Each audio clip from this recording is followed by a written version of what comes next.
Welcome back, everyone. In the last video, which you should watch before watching this one, we had looked at how to start using Excel and plunking in equations and using functions. But the only function we took a look at was the sum function. Just want to walk you through another example of this using a few of the other functions that are available for us. You'll see here I've set up a little scenario. I'm trying to keep track of people that are delivering papers house to house for me. I'm going to pay them a little bit per paper, 15 cents per paper. And here I've written down how many papers the person delivered. You'll see here Edith was lazy, didn't deliver any papers that day. Maybe she was sick. We'll give her the benefit of the doubt. So, little review here.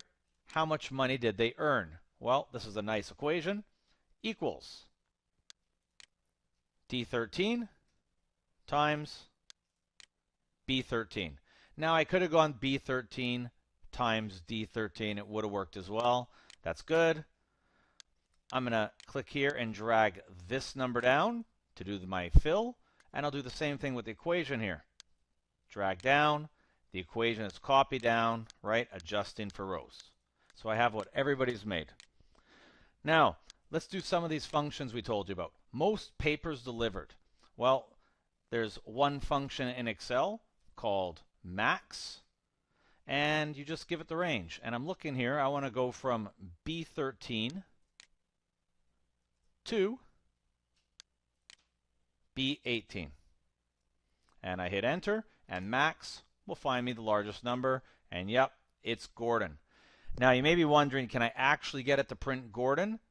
Not today, but in a video that's coming up, we'll show you, well, how do you get from the right row, move over columns, and actually grab the names. That's a big thing you can do.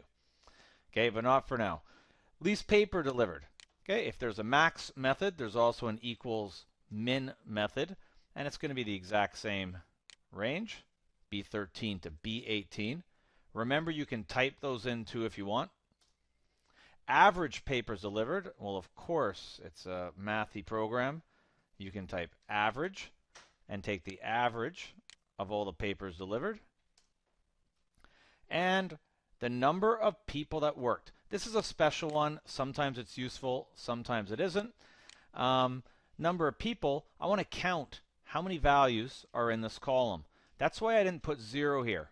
Instead, I just left it blank. Because what I can do now is I can say this. Count how many things are in the range from B13 to B18. And there are 5. And yeah, of course, that's 5 people actually worked. Okay, not too bad. Now, that's a little intro there on how to get the functions working. Excel has lots of functions. Like if I go equals A, it starts listing all the functions with A. You'll see here, if you're a math person, there's cosine stuff and areas and arctangents and averages. There's lots of stuff. So you can hit any letter you want after the equal sign, and you're going to see there's a lot you can do, right? Huge program. For us, though, really, max, min, average, count, and the sum, that's really all you have to know how to do. That'll get you by most of your basics. Thanks for watching.